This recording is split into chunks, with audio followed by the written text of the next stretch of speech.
Salam sejahtera pemirsa yang diberkati oleh Tuhan dimanapun Anda berada. Umat-umat Tuhan yang ada di daerah Sumatera, kawasan utara, apa kabar malam hari ini? Kiranya kabar sukacita menjadi bahagian kita. Berbahagialah kita yang selalu rindu untuk mendengarkan firman Tuhan. Malam hari ini kita akan mendengarkan pekabaran yang sungguh luar biasa yang disampaikan oleh Saudari Dea Boru Ginting, pemimpin komunikasi Jemaat Kaban Jahe Tanah Karo. Sebelum kita mendengarkan pekabaran malam hari ini, kita berdoa terlebih dahulu. Bapa di sorga, berkati kami Tuhan malam hari ini dalam pekan doa komunikasi. Kami lanjutkan malam yang keempat. Tuhanlah campur tangan, memberkati semua pemirsa dimanapun berada. Biarlah kami semakin termotivasi, semakin dikuatkan, agar kami memiliki hubungan komunikasi yang baik dengan Tuhan. Memberkati Dea, agar boleh menyampaikan pekabaran pada malam hari ini. Semuanya kami serahkan dalam tangan-Mu. Dalam nama Yesus Kristus kami berdoa. Amin. Baik, pemirsa yang berkati oleh Tuhan, kita persilahkan Saudari Dea Boru Ginting menyampaikan pelajaran pada malam hari ini. Kami persilahkan.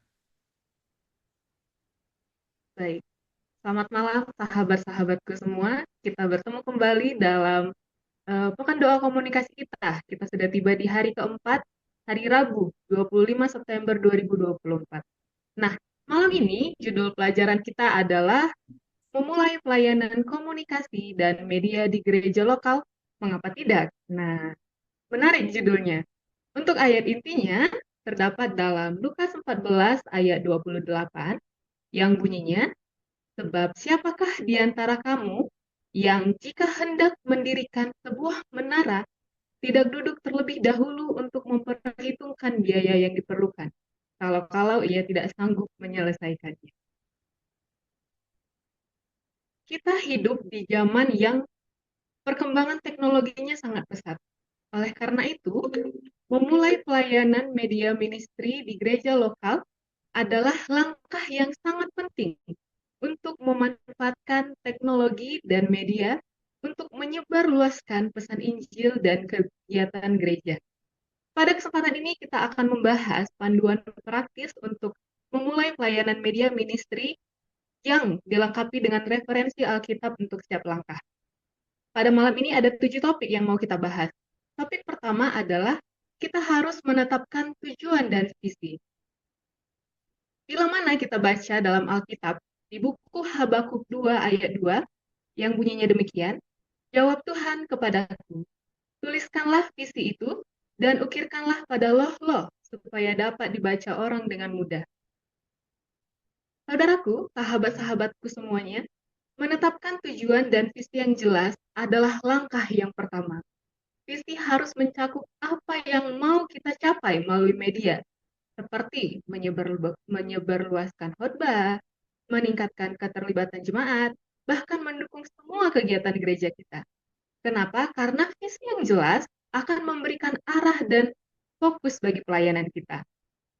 Itu yang pertama. Kemudian yang kedua adalah mengumpulkan tim yang kompeten. Berbicara mengenai mengumpulkan tim yang kompeten, maka kita perlu belajar dari buku Keluaran.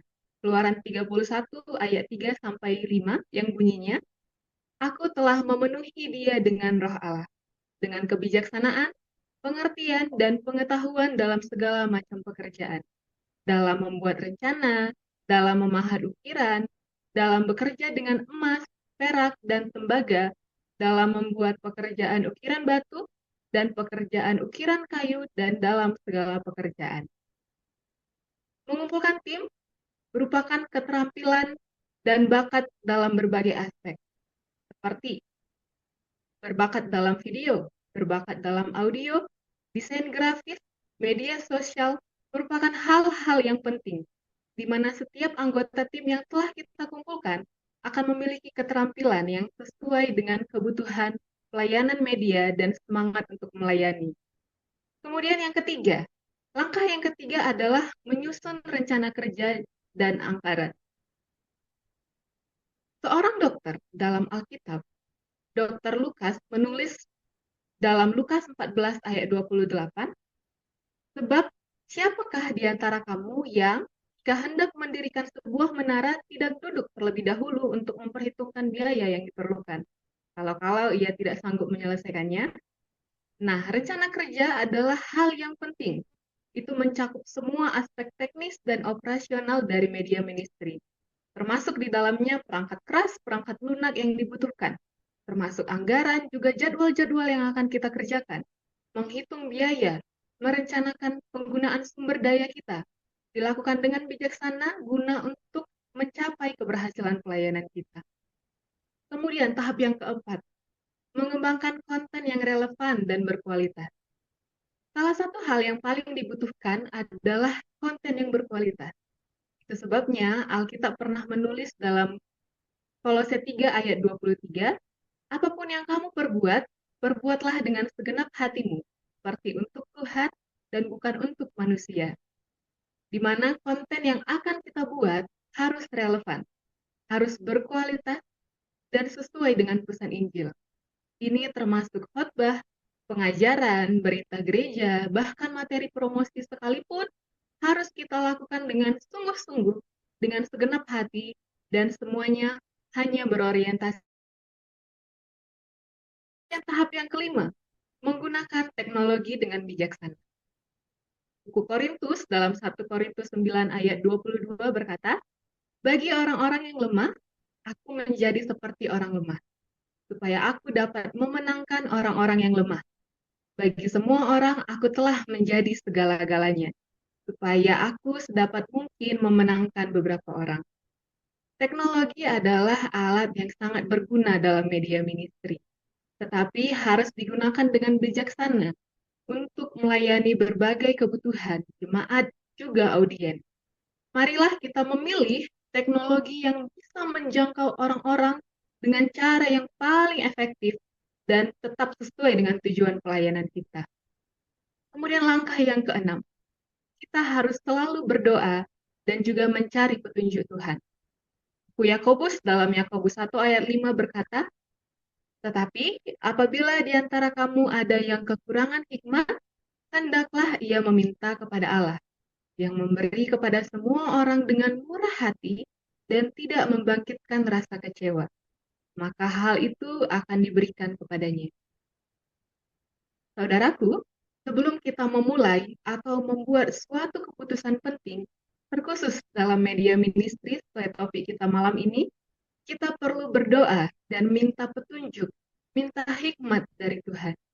Kita harus meminta petunjuknya dan memastikan bahwa setiap langkah yang akan kita ambil, semuanya sejalan dengan kehendaknya, sehingga semua yang kita sudah rencanakan dan akan kita kerjakan boleh diberkati oleh Tuhan. Kemudian tahap terakhir, tahap yang ketujuh adalah melakukan evaluasi dan juga penyesuaian berkala. Evaluasi adalah hal yang krusial dalam menjalankan program, dan hasil dari evaluasi ini akan menjadi acuan, akan menjadi pelajaran untuk program berikutnya. Sebabnya dalam buku Amsal 15 ayat 22 dikatakan, rancangan gagal jika tidak ada pertimbangan, tetapi keberhasilan ada pada banyak penasihat. Lakukanlah evaluasi berkala terhadap pelayanan media untuk boleh menilai apakah yang sudah kita kerjakan boleh berjalan dengan baik dan apa yang perlu kita perbaiki untuk kedepannya. Kita perlu berdiskusi dengan seluruh anggota tim kita dan menerima masukan sehingga apa yang sudah kita evaluasi, apa yang perlu kita sesuaikan boleh membantu meningkatkan efektivitas pelayanan kita kepada halayak ramai. Nah, sudah selesai. Ada 7 tahapan yang kita pelajari tadi pada malam ini. Yang pertama adalah perlu kita menetapkan tujuan dan visi. Kemudian kita kumpulkan tim yang kompeten. Setelah itu, kita perlu menyusun rencana kerja dan anggaran, lalu membuat konten yang relevan dan berkualitas dengan menggunakan teknologi yang bijaksana dan penting. Kita selalu berdoa, kita libatkan Tuhan, mencari petunjuk Tuhan, hingga tahap terakhir selalu kita lakukan evaluasi dan penyesuaian. Sehingga dengan demikian, pelayanan kita, baik melalui media ministry ini juga pun boleh menghasilkan hal-hal yang baik, hal-hal yang sesuai dengan tujuan pembentukan media ministry ini pada awalnya. Demikian firman Tuhan kita pada malam hari ini. Untuk menutupnya, mari kita sama-sama berdoa. Allah Bapa kami yang bertahta dalam kerajaan surga, kembali kami datang Bapa ke hadirat-Mu mengucapkan terima kasih dan syukur untuk penyertaan dan pertolongan Tuhan buat masing-masing kami, hingga kami masih merasakan kebaikan-Mu dalam kehidupan kami. Bapa yang baik, kami sudah belajar firman Tuhan, pada malam ini mengajari kami untuk selalu melayani menggunakan hal-hal yang ada di depan kami, hal-hal yang Tuhan sediakan di depan kami, sehingga pengabaran firman Tuhan itu boleh tersampaikan ke seluruh umat-umat Tuhan di dunia ini. Bapak yang baik, kami mau berdoa untuk seluruh anak-anak Tuhan, juga seluruh audiens kami. Biarlah Tuhan yang selalu menolong kami dalam kehidupan kami, membimbing kami dalam kehidupan kami, menjauhkan kami dari mara bahaya, menolong kami dalam setiap kesusahan yang kami lakukan. Karena kami sadar Bapa bahwa pertolongan kami hanya datang daripada-Mu saja. Bekerjalah Tuhan dalam kehidupan kami, biarlah kiranya Tuhan menjadikan kami sebagai saluran berkat buat orang-orang lain. Di dalam nama Yesus kami boleh berdoa dan mengucap syukur. Amin. Pemirsa yang diberkati oleh Tuhan, malam hari ini kita terberkati dengan pekabaran yang sungguh luar biasa disampaikan oleh Dea Ginting. Pemirsa yang diberkati oleh Tuhan, apakah kita mau mempraktekkan apa yang kita pelajari malam hari ini? Jemaat kita memulai pelayanan komunikasi dengan media di gereja lokal. Pasti bisa kalau kita mau melakukannya bersama dengan Tuhan dan untuk kemuliaan bagi nama Tuhan dan menjadi berkat bagi orang lain. Demikianlah pertemuan kita malam hari ini. Kita bertemu kembali besok untuk pekan doa hari yang kelima. Jangan lewatkan kesempatan ini. Selalu hadir, saksikan di media sosial daerah Sumatera kawasan utara, baik juga Uni Indonesia kawasan barat. Kiranya Tuhan memberkati kita semua. Amin. Salam sejahtera.